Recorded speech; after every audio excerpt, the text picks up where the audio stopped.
वो पुराने ज़माने में कहते थे ना कि ज्ञान चाहिए तो गुरुकुल में जाइए। जी हाँ, और गुरुकुल क्यों? गुरुकुल एक खास जगह है जहाँ पर आपको ज्ञान मिलता है उनसे जिनके पास डिग्री है, शिक्षा है, लेकिन सिर्फ डिग्री और शिक्षा नहीं, जिनके पास अनुभव है। जब डिग्री और शिक्षा एक तरफ हो और काम का अनुभव दूसरी तरफ हो, और जब ये दोनों मिले तो फिर वो बनते हैं गुरु।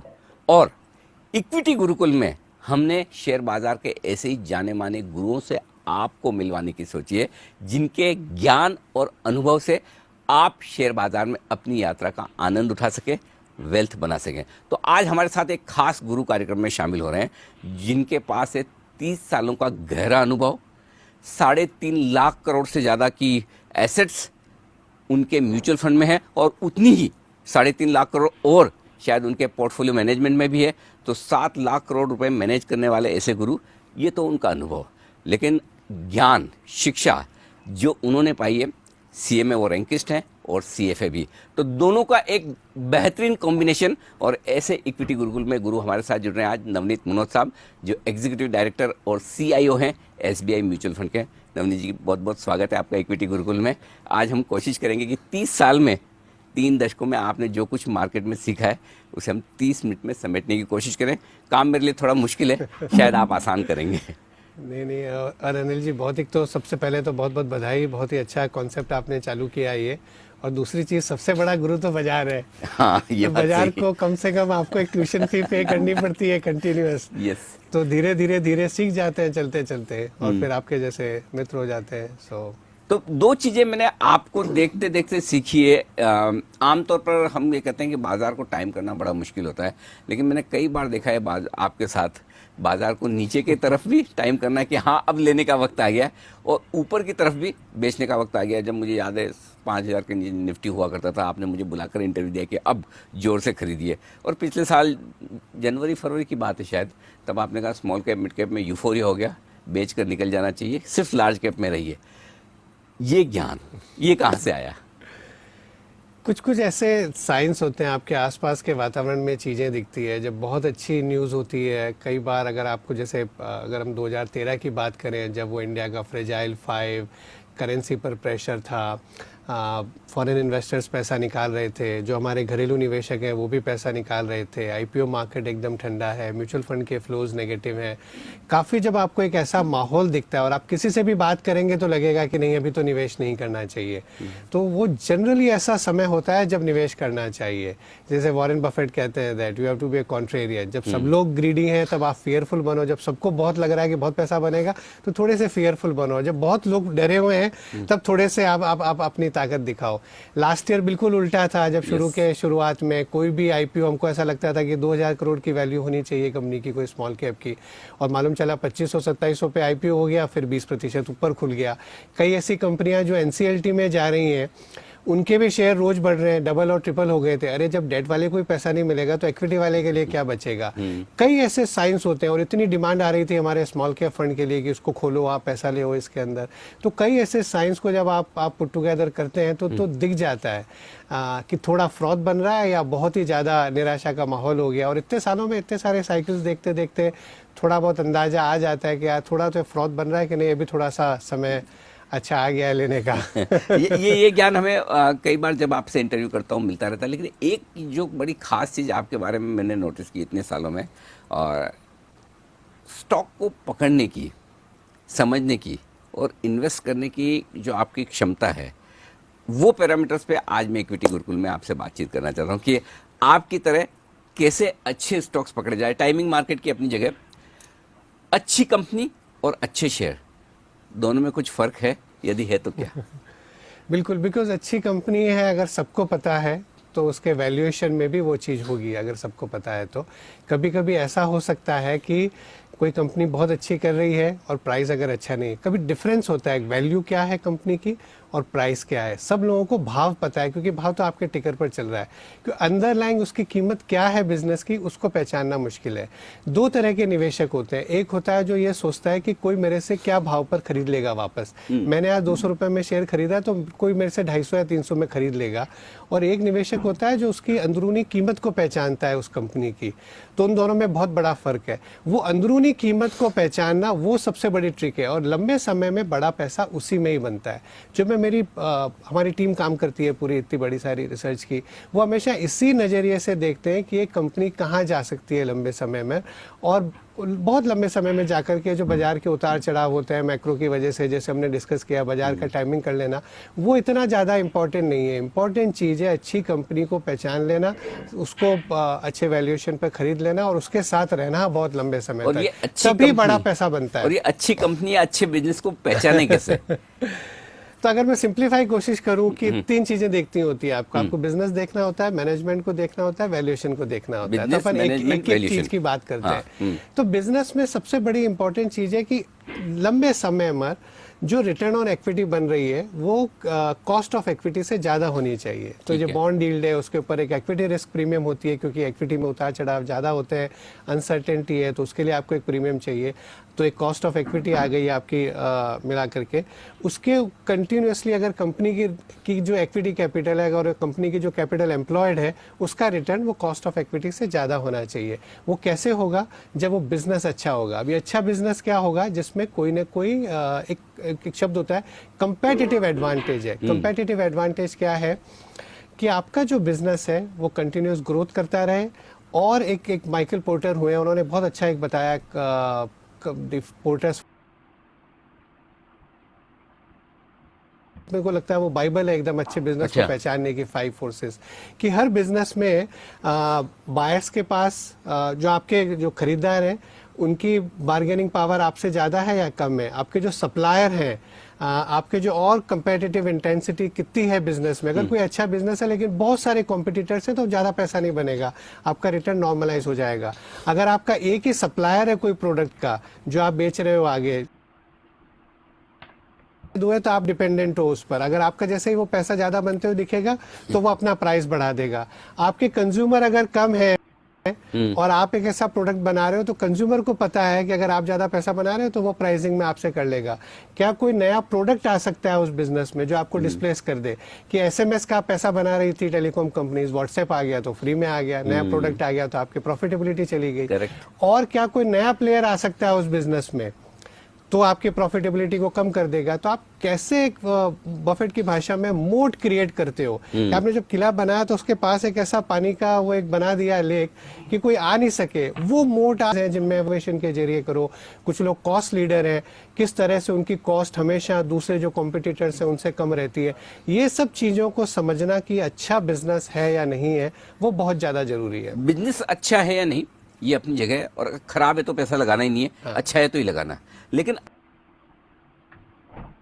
अच्छा ना हो तो तब क्या पैसा बन सकता है? पहली चीज। और दूसरी चीज, प्रमोटर अच्छा है या नहीं ये कैसे पहचानना है? तो आज हम, अब जैसे मैंने पहले ही बता दिया, 2 तरह के निवेशक होते हैं। एक ये होते हैं कि ये शेयर कितने में बिक सकता है, तो उसमें तो कई सारी चीजें आप कर सकते हो। हम खाली आज ज्यादा बात वो करेंगे कि आपको शेयर लेके लंबे समय तक रखना है। तो क्या चीजें देखनी है इन्वेस्टमेंट कि अल्टीमेटली एक स्टॉक क्या होता है, उसमें इनकम की ग्रोथ कितनी है, उस ग्रोथ की लॉन्जेविटी कितनी है और उसकी कितनी सर्टेनिटी है। कोई भी एसेट क्लास हो, 4 ही चीजें होती है उसमें। और इक्विटी मार्केट में बिकॉज वहां पर थोड़ी सी अनसर्टेनिटी ज्यादा है तो आपको थोड़ी ज्यादा मेहनत करती है क्योंकि मैं हमेशा बोलता हूँ equity is a perpetual bond without any coupon.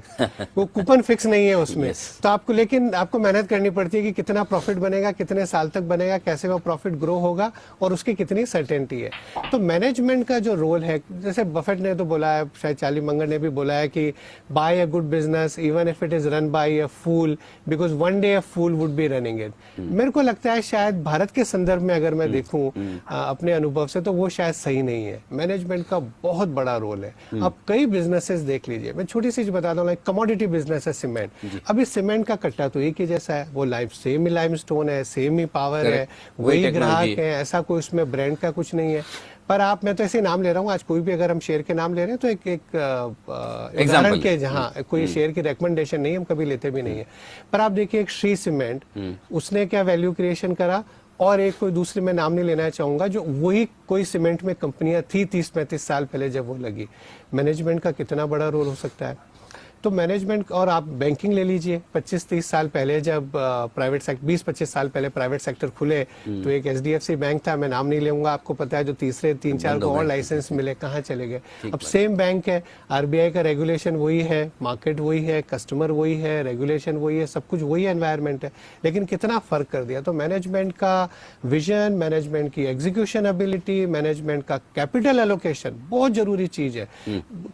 बड़ी गलतियां जो होती है मैनेजमेंट से, सही जगह पर कैपिटल एलोकेट नहीं करते हैं। किस समय पर आपको ग्रो करना है, किस बिजनेस में ग्रो करना है, कैसे आपको इनोवेट करना है, कैसे नया प्रोडक्ट बनाना है, या एग्जिस्टिंग बिजनेस में इन्वेस्ट करना है। M&A में लोग गलतियां कर जाते हैं, जब तेजी का माहौल होता है, आपने कुछ और ऐसा एक्विजिशन कर लिया, बाजार आपका साथ देता है। कैपिटल रेस करना, एक हमेशा कोशिश ये रहनी चाहिए कि ऐसा बिजनेस जिसमें कैपिटल रेस करने की जरूरत ही नहीं पड़े। बैंकिंग वगैरह अलग चीज़ है जहां पर आपको रेगुलर कैपिटल चाहिए। मैनेजमेंट का एटीट्यूड क्या है माइनॉरिटी शेयर होल्डर के प्रति, वो अपने लिए पैसा बना रहे हैं कि आपके लिए पैसा बना रहे हैं, और माइनॉरिटी शेयर होल्डर्स के लिए क्या वो पैशनेट है कि इनका भी पैसा बने, और जो दूसरे स्टेक होल्डर्स हैं, चाहे एम्प्लॉयज़ हैं, कस्टमर्स हैं, सप्लायर्स हैं, उनके साथ उनका रिलेशन और उनका कैसा। दूसरा, कई ऐसे मैनेजमेंट्स होते हैं जहाँ पर दे आर वेरी, क्या मैं एक लैंग्वेज में बोलूँ, एम्पायर बिल्डिंग कॉन्सेप्ट रहता है, भारत में भी होता है। हमको फॉर्च्यून 100 में जाना है, हमको फॉर्च्यून 500 में जाना है, सब कुछ करना है, या हमको ये नंबर 3 बनना है, नंबर 1 बनना है, या हमको मतलब this focused about too much about that ranking और about that the top line. Important होता है प्रॉफिटेबल ग्रोथ होनी चाहिए, रिटर्न ऑन इक्विटी होनी चाहिए। अल्टीमेटली शेयर होल्डर का पैसा तो वहां से बनेगा, आपके साइज से अलोन तो बनेगा नहीं। तो वहां पर गलतियां हो जाती है बहुत जनों से। आप कई भी एक्विजिशंस देखोगे ज्यादातर इसलिए फेल हो जाते हैं क्योंकि आप वो साइज के बड़ा बनने के चक्कर में कर लेते हो। तो यहाँ बड़ा बनना चाहिए, भारत में तो बहुत ग्रोथ है हर क्षेत्र में, पर बड़ा बनने के साथ शेयर रिटर्न ऑन इक्विटी वो बहुत ज्यादा जरूरी चीज है। रिटर्न ऑन कैपिटल एम्प्लॉयड बनना चाहिए, जमीन पे पैर रखते हुए आसमान में उड़ना है, है। ये इंटरेस्टिंग है। तो अच्छा, अब तीसरा जो पॉइंट आपने कहा, बिजनेस मैनेजमेंट और उसके बाद वैल्यूएशन। अब वैल्यूएशन में एक चीज है, जो शेयर हमें अच्छे लगते हैं वो बहुत महंगे, और जो सस्ते मिल रहे हैं उनके लिए किसी को भी पूछेंगे तो बोलेंगे ये तो खराब है, लेना नहीं है। तो इसका सोल्यूशन क्या है?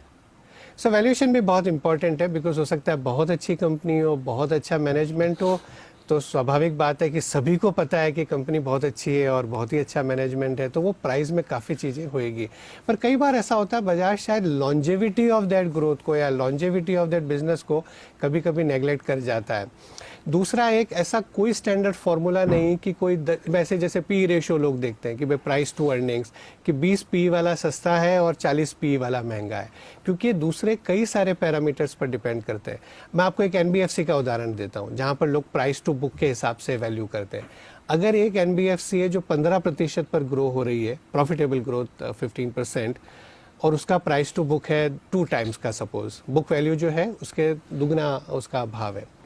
एक NBFC है जो 40% पर ग्रो हो रही है और प्रॉफिटेबली ग्रो कर रही है, अच्छी अंडरराइटिंग स्टैंडर्ड के साथ, अच्छे रिस्क मैनेजमेंट के साथ, क्रेडिट कॉस्ट आपको पता है ज़्यादा नहीं आएगी जो भी है, और उसमें आप 5 या 6 टाइम्स प्राइस टू बुक दे रहे हैं। 10 साल बाद वो 5 से 6 प्राइस टू बुक वाले में ज़्यादा पैसा बनेगा अगर 40% ग्रोथ आ गई तो, और यहाँ 15% आई तो शायद इसमें कम बनेगा। तो ऐसा कोई स्टैंडर्ड पैरामीटर नहीं है। स्वतः ही अगर कोई प्राइस टू बुक वैल्यू कम है या प्राइस टू अर्निंग रेशियो अगर कम है तो वो स्वाभाविक है कि अच्छा है, पर उसके साथ दूसरे पैरामीटर्स देखना भी जरूरी है। तो ये वैल्यूएशन वाला गेम है। अब एक चीज़ और है कि कौन से सेक्टर्स चुने जाएं जहाँ बहुत बढ़िया ग्रोथ है, लाइमलाइट में है, सबको लगता है यही लेना चाहिए, और दूसरी तरफ ऐसा होता है बड़े पीटे से सेक्टर होते हैं। अच्छा, उस सेक्टर में भी जो सबसे बढ़िया करने वाला शेयर है वो खरीदना है, या जो सबसे ठंडा है वो एक कॉन्ट्रेरियन इन्वेस्टिंग वाली बात हो जाती है, उसको अपन एक साइड में रखते हैं। बट ऐसा जरूरी नहीं कि कोई सेक्टर जो बहुत ग्रोथ कर रहा है उसकी कंपनी भी बहुत अच्छा शेयर होल्डर को रिटर्न देगी। मैं आपको एग्जांपल दूं टेलीकॉम सेक्टर का। 10-12 साल पहले इतनी, अगर मैं आपको बोलता कि भाई 10-15 करोड़ मोबाइल फ़ोन से 100 करोड़ हो जाएंगे, डेटा मार्केट तो था ही नहीं, इतना बड़ा हो जाएगा, और उस समय पर मुझे याद है 35-40% EBITDA मार्जिन होते थे उनके, earnings before interest depreciation and tax divided by the revenues, वो मार्जिन। तो आप सोचोगे कि यार सब घर बेच के यही शेयर ले लो, लेकिन आप वो जाइए पहले वाली बात पर, वो माइकल पोर्टर वाली, उसमें गवर्नमेंट ने पैसे बना लिए, सप्लायर्स के शायद बन गए हो, कंज्यूमर्स को फ़ायदा हो गया हो नीचे, बिकॉज कंपेटिटिव इंटेंसिटी बढ़ गई, 2-3 प्लेयर से 12 प्लेयर हो गए, धीरे धीरे उसमें प्रॉफिटेबिलिटी एकदम कम हो गई और शेयर के और उनके पैसे ही नहीं बने।